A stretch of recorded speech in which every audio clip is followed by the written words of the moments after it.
Imagine loving vending machines and end up becoming one. Sounds crazy, right? But how? Watch to find out. The story starts when our main character opens his eyes and finds himself near a lake. He gets confused about his surroundings, but then he remembers he was riding a scooter when a vending machine suddenly broke loose and crashed into him. Surprisingly, he survives the accident but is unable to move. While figuring out where he was and why can't move, he hears a voice coming from him, welcoming customers, and that's when he realizes he's incarnated into a vending machine. At first he finds this crazy. I mean, how can anyone become a vending machine, right? But Armake isn't like others. It turns out he really liked vending machines when he was a human, so now he can't help but feel happy about the strange transformation. Quite unusual, but who are we to judge? He likes that his products are affordable and how sleek his body looks. However, he starts to worry if being a vending machine will be a problem and wonders if maybe it's a gift from God, as he was already a vending machine fanatic, so he decides to accept this as his fate.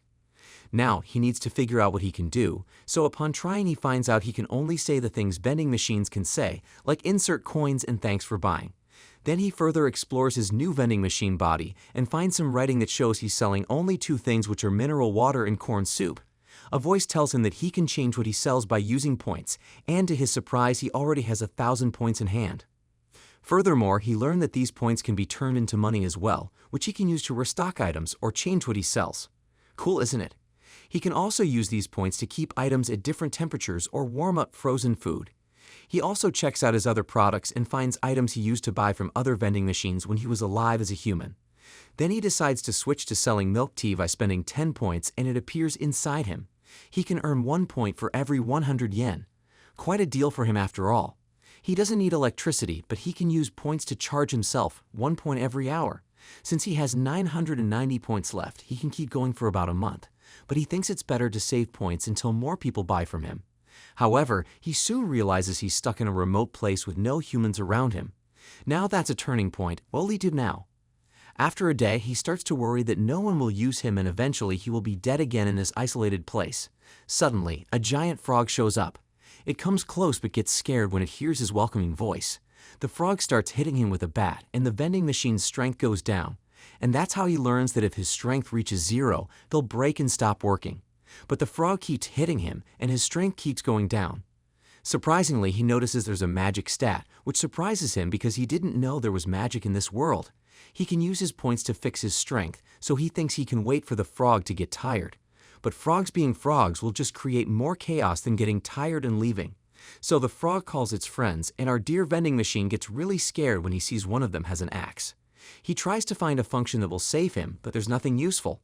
The frogs keep hitting him, but then he notices he can also get a blessing from God. In the blessing section, he can choose from different abilities, so he picks the barrier ability and pushes the frogs away by it. With the barrier on, he thinks he can't get hurt now, but his points start going down fast as the frogs keep hitting the barrier. Thankfully, the frogs get tired after a while and leave, and he survives the frog attack and fixes his durability using some of the remaining points. Now he has only 311 points left. A few days have passed, but he still can't sell anything. Suddenly, a girl named Lamis shows up. At first, she does not get really close to the vending machine since it was something new to her, but then she realizes she is hungry and has no choice but to see what the metal box was. Now she doesn't know what he can do as a vending machine. When she hears his voice, she's surprised. She tries using a copper coin, but it doesn't work. And that's when our vending machine realizes that he needs a coin conversion function, which he quickly learns for 100 points. His prices change, and now it costs 1 silver coin.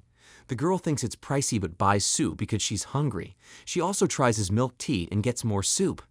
I guess she was really loving it all. He's happy about his first sale, and then the girl having her stomach full falls asleep next to him, and he uses his barrier to protect her. When she wakes up, she thanks him and is startled by his voice. They find a way to talk, with him saying hello for yes and thank you for no. She calls him Boxo as he can't tell her his real name and asks if he's lonely. And even if Boxo felt lonely before, now he won't since he got a kawaii girl with him. She suggests moving him, and he agrees. That's when our dear Boxo gets another surprise in his new life. She's so strong that she picks him up like he is light as a feather, and together they go to a village. The guards wonder what she has, and she explains that Boxo is a magical tool that provides items for money, and added that saying she found it by the lake so wonders if it's okay to keep, and the guards mention it's normal to become the rightful owner of things one finds in a dungeon. They accept it, and Boxo does business with the guards. A new life for Boxo the vending machine begins. Moments later, Lamis notices a girl getting picked on and she steps in to fight one of the bullies. However, even though she is strong, she has a hard time winning against the men cause she can hardly land a hit on anyone. The bullies decide to run away and Lamis checks on the girl.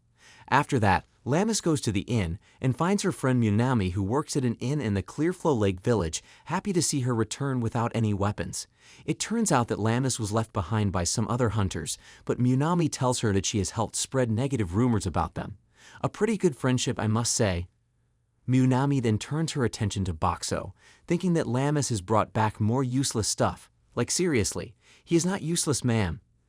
Now, Lamis insists that Boxo is very useful. She sets him up outside, and Munami realizes that Lamis wants to show Boxo to her friend on the surface. That's when Boxo hears them saying that they live in a dungeon, Clearflow Lake, and needs coins to go up on the surface through the transfer circle, which was kind of confusing because the sky was pretty clear from there. However, our dear Lamis has spent all her money on Boxo's items. Of course, she kept eating and eating that day. Munami suggests that Lamis makes some money by working at her inn, and she hopes that Boxo will also help attract customers. People are soon drawn to the inn because of the quality of Boxo's items, and he manages to sell a lot at night. In the morning, Lamis brings Boxo back to the gate guards, but they eventually lose interest in his items. I mean, anyone would get bored of getting the same thing every day. So Boxo decides it's time to introduce some new products and get upgraded to Boxo 1.2. Since Boxo has already sold more than 400 items, and now he has over 3,000 points, he is ready for that ultimate upgrade. Suddenly, Boxo starts to emit a glow, which surprises the guard. A new item appears, priced at 3 silver coins, and the guard eagerly decides to try this exciting offering. They are a bit puzzled about how to consume this new product, but fortunately, there are clear instructions on the can.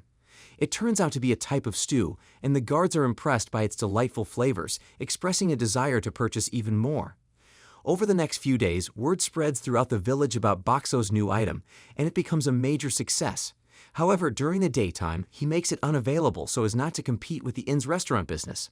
The girl that Lamis rescued approaches him, but she becomes startled by his voice and throws a rock at him before quickly fleeing.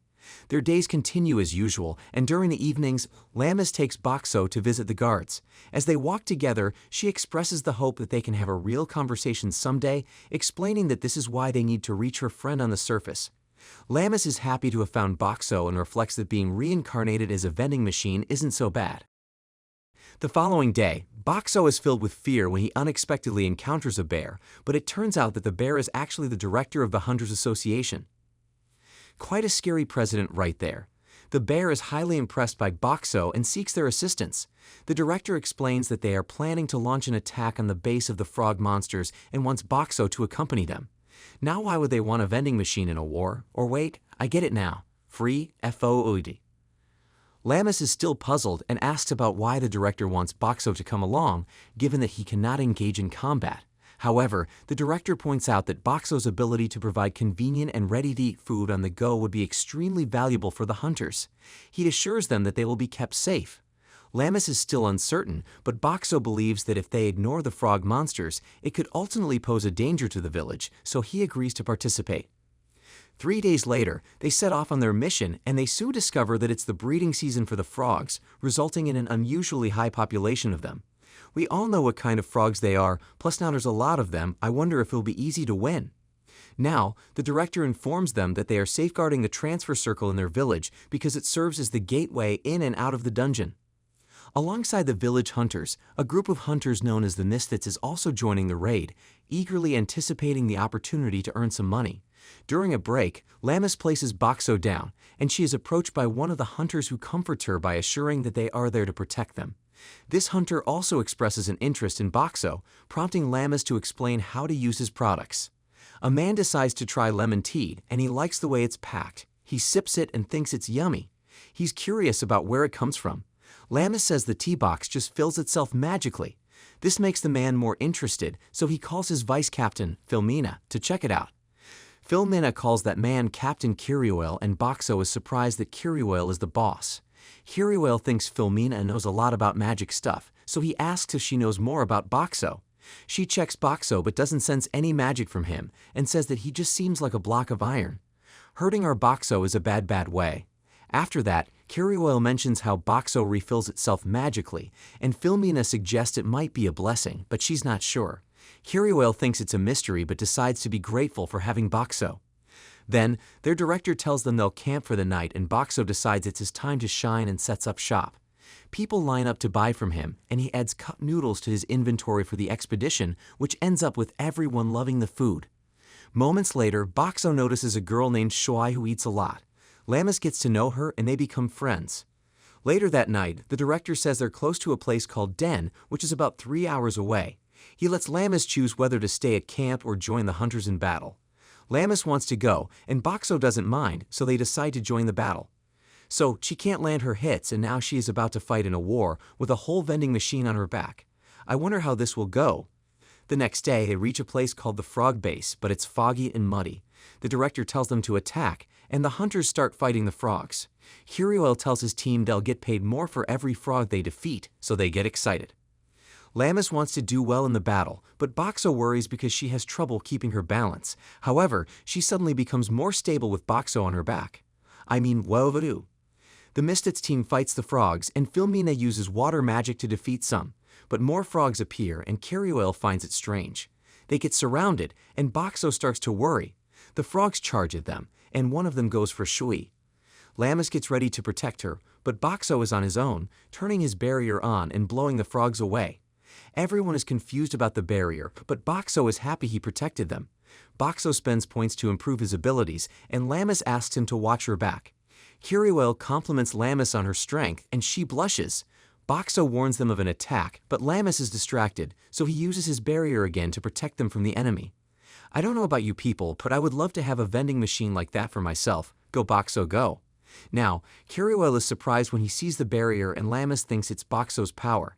This makes Kiriwell even more interested in Boxo, but Boxo worries that he might be dangerous. They manage to defeat all the frogs, and Kiriwell tells his team to collect frog tongues to get paid by the association. Filmina suggests helping, but Kiriwell refuses, causing his team to call them a tyrant.